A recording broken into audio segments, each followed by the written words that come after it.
Here are 10 things that nobody tells you about moving to Atlanta. The first one is the cost of moving companies. These can escalate in price very quickly and reach easily $4,000–$5,000 for a moving company. The most expensive option and certainly the most convenient option is going to be to hire a company that will move all of your things into the truck, and then they will drive the truck to Georgia, and then they also drive the truck back. Or they go from Georgia to your home state and then back to Georgia. Either way, this is the most expensive option. You're looking at something close to $4,000 to $5,000, but again, you're not going to have to lift a finger. This is certainly going to be the easiest and most convenient option. However, there are certainly less expensive ways to do this. There's a few different options. One of those options is to rent one of those pods. And so you have a company move everything into the pod, and then they just transport the pod down here. It's a bit less expensive doing it that way. And then there's the most cost-effective method that I think could be the best option, and that's to hire a company to move all of your things into a moving truck, but then you rent the truck. You rent like a U-Haul truck or whatever kind of moving trucks they have in your home state or home city, and then you drive that truck after it's been loaded by somebody else. Somebody else does the heavy lifting, but then you drive the truck here to Georgia, and then you hire another company to move everything out of the truck into the home. Certainly going to be a bit more involved on your part. You're going to have to drive the truck. If you're not comfortable with that, that could be kind of a pain in the ass. But if you're willing to make that drive yourself, it's certainly going to be a lot less expensive than the thousands of dollars that it would cost for another company to do all of that driving. What's up, y'all? My name is Victor with Atlanta Suburban Living, and we make videos every week about what it's like to live in Atlanta and the surrounding suburbs of Atlanta. The second thing that nobody really talks about too much is the fact that so many of these towns and suburbs and cities around Atlanta all have farmers markets. So it is normal to still have to go to a grocery store. It's not like these farmers markets have like all of the groceries you're going to need, but very common on Saturdays, especially like in Marietta, Alpharetta, Roswell. A lot of these cities have these farmers markets in the city center, like in the downtown area, and these are super popular, and you can get some great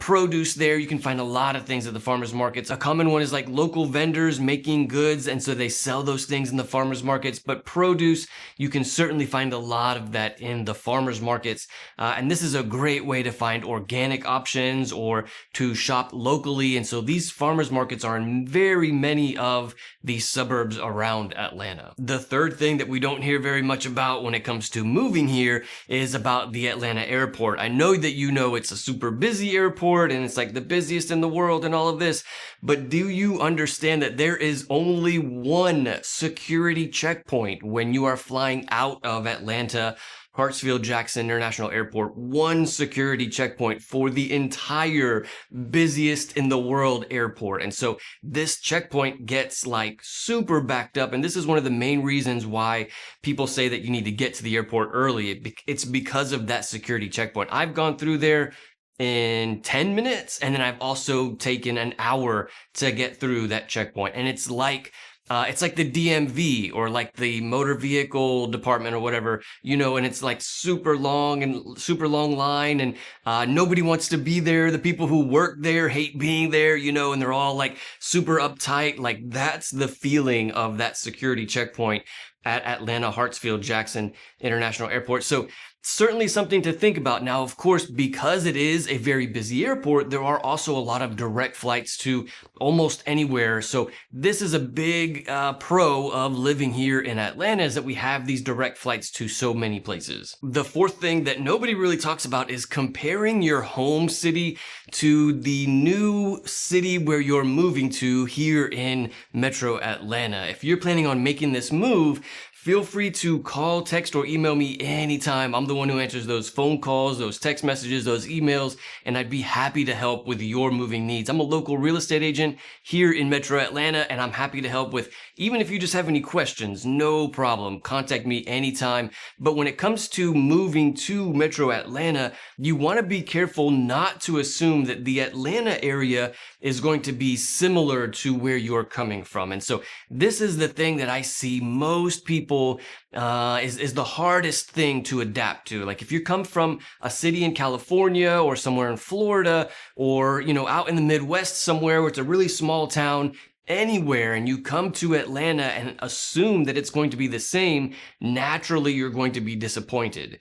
Of course, Atlanta has its own feel, its own vibe, its own culture, and there are so many people moving here because of all of these benefits and because of all these great things about living here, but it's not going to be like California. It's not going to be like Florida. I'm from Florida, and I know firsthand that it is very different than the lifestyle in Florida. Things are more spread out here in Georgia. Things are more slow paced here in Georgia than Florida. Certainly more slow paced than like New York. So you have to be careful not to assume that it's going to be the same as your home city or state. It's going to be different. It's going to be unique. And that's part of moving to a new place. Number 5 on the list of the things that nobody tells you when you're moving to Atlanta is that we do have that Southern culture, but I know you've heard that before, the Southern hospitality and like everybody's super nice and friendly here. Like, sure, yeah, everybody is super friendly here. That's true, but you need to also understand that Atlanta is a major US city, and we still do have that kind of hustle culture that you find in other big cities. So we do have that kind of slow-paced lifestyle in many parts of Metro Atlanta, but there's also that more fast-paced lifestyle here in Atlanta, especially within the city limits of Atlanta. Business tends to happen just as fast as other parts of the US, and so that is certainly something to think about. If you're coming to Atlanta and you're expecting everyone to be kind of slower or maybe not as bright. I mean, this may sound weird, but I've heard this. I've seen this from people moving to Georgia from other states. It's like they kind of assume that everybody is a bit slower here in Metro Atlanta or in Georgia. And that's not the case. This is a very big city with a lot of competition among people for jobs and for homes. And so you do still find that kind of lifestyle among a densely populated place here in Atlanta, just like you do in other parts of the United States. Number 6 on the list is when it comes to the weather. I know we have talked a lot about how hot it gets during the summertime, and then during the wintertime it's kind of mild, but during the springtime, this is what we don't really talk too much about. In the springtime, we have so many trees here in Atlanta that during the spring you see a lot of allergens. People with seasonal allergies like myself tend to kind of have a bit of trouble with the amount of pollen and different things that the trees put off. The pollen is the biggest one that comes from the pine trees, and during the spring it's like we have an explosion of pollen everywhere, and you see pollen all over the cars and all over the streets and sidewalks. And so this is a really big problem for people who have seasonal allergies. Now, I just take a daily seasonal allergy pill, like Claritin or whatever those different pills are. And so this tends to alleviate like 95% of it. If I didn't take one of those, it'd be a big problem. But when I take those, it's just fine. But it is certainly an issue here in Georgia that I have not experienced in other parts of the US. Number 7 on the list is the ranch homes here in Georgia. You may have seen we don't have a whole lot of those ranch style homes. You have probably seen that we have like ranch homes from like the 70s and the 80s, but we don't have any newer construction ranch style homes, or at least we don't have very many. We do have very few, but it's not very many. And the reason for this is because here in Georgia, we don't have, well, there's multiple reasons, but one of those reasons is that we don't have a lot of natural disasters here. So like in California, it's hard to build 2-story homes because of the earthquakes, obviously, or in Florida, maybe the hurricanes kind of limit the ability to build 2-story homes.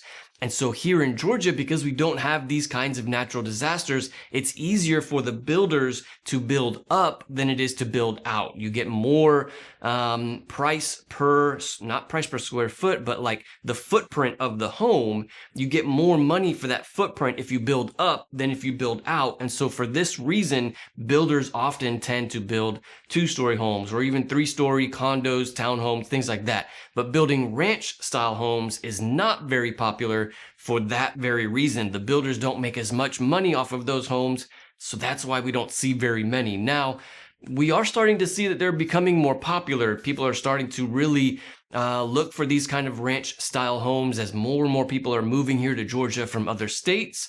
And so I'm beginning to see very slowly builders building ranch style homes. But again, it's not nearly as common here in Georgia as you see it in other parts of the country. Number 8 on the list of things that no one talks about when it comes to moving to Atlanta is politics.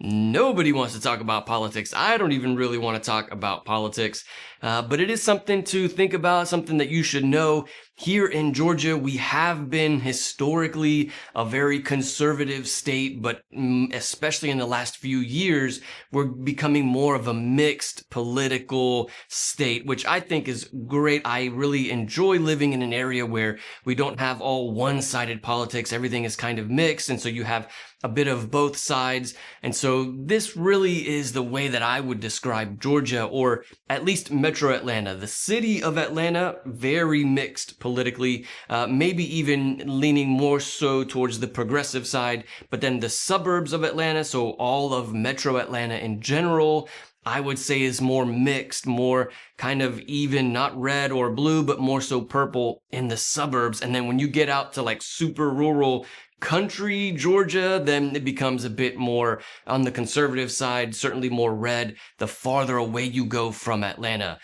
A bit of an exception with like the North Georgia mountains. A lot of people who live in Atlanta and then vacation in the mountains.